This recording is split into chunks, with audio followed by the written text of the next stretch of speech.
Good morning, everyone. Hopefully, summer is off to a good start for you and your students. Um, I wanted to share what I have done the last few years. Before my youngest went into kindergarten, we did a lot of work, and actually, we did a lot of work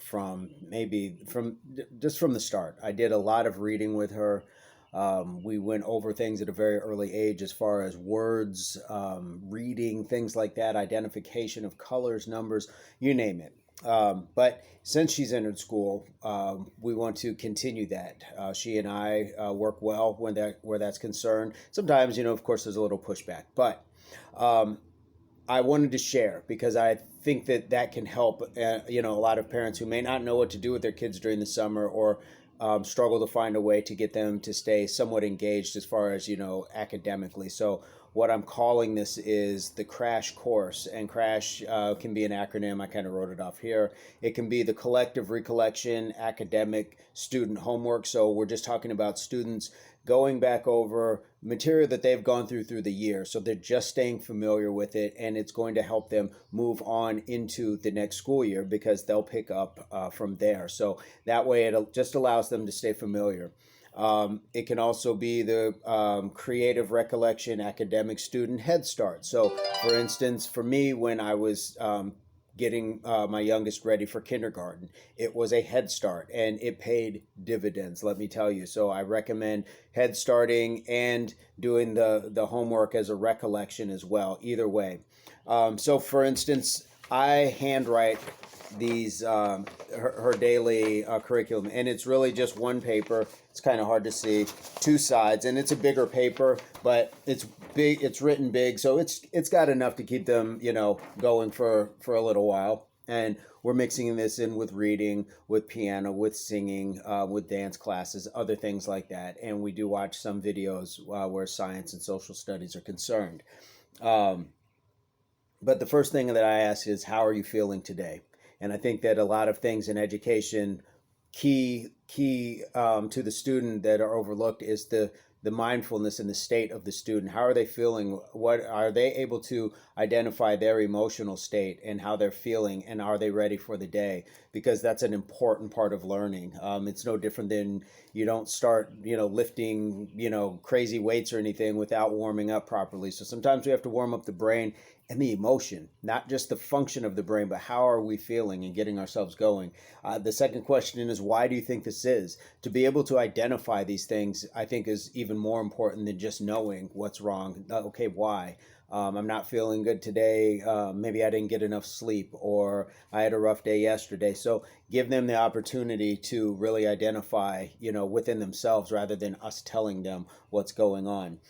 From there, I just go on. I have some simple things. So for her grade, it's some simple math, identifying and writing what's on a clock, knowing the hands and everything's like that. We're skipping, just around. So it's not one curriculum. I want the brain to be kind of going different places.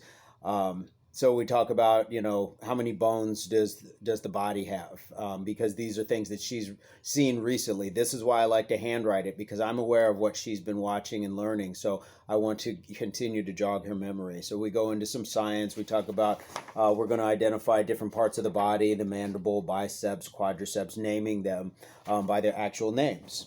Um, then on the back, a little social studies. When we just ask who delivered the "I have a dream" speech.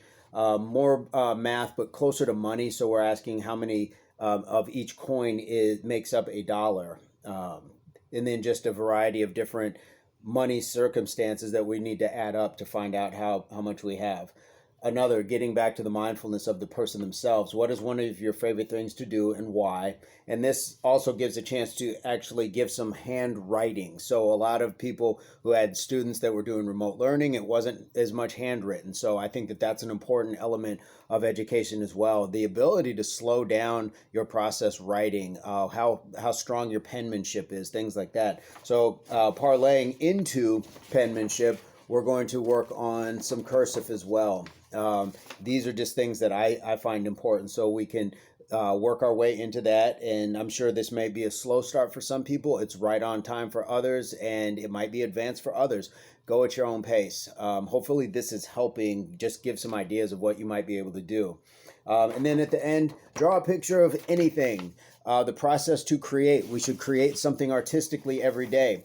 We are also working on beat making. So I have found a small drum online drum app that she is making a beat off of and things like that. So it's just a way to continue to keep them engaged in things other than just shows, video games, and boredom. Sometimes it's just the malaise of boredom. And when we're talking about coming off of, for a lot of students, yet another year or another stretch of being homeschooled or being at home and not being around students, we really want to like start to push just a different way of thinking. So they've been boxed in, they've had to stare at these computer screens. This is why I like the paper. Of course I could do it over her phone, I could do it over her laptop, things like that. This is what she's been missing the entire year. This is what a lot of students have been missing the entire year. So I want to make sure that she's engaged in the truest way of education, which is often just hands-on. Guys, hopefully this helps. And again, pair that with a lot of exercise, pair that with things that you can learn in the kitchen about nutrition just while you're cooking. Have these discussions just while you're driving or while you're doing things like opening and closing the door. Hey, close the door, you're letting all the air out. Let's talk about natural resources or wasting resources, reduce, reuse, recycle, those things, environmental topics. There's so many things to talk about. So many things to talk about. Let's talk about social awarenesses as well. I know we don't need to go into too much depth depending on the age, but you know your children again, and you know what they're capable of handling, and you have to know how you're delivering your messages as well. A lot of the shortcomings that we think that are in our children are things that we need to see within us. How are we failing our children? So I say all that to say I hope this finds everyone and your families in a good place. And hopefully, again, this is something that helps and that you can find the time to just sit down and draw up some things like that. Guys, have a fantastic day. Peace, love, unity, solidarity.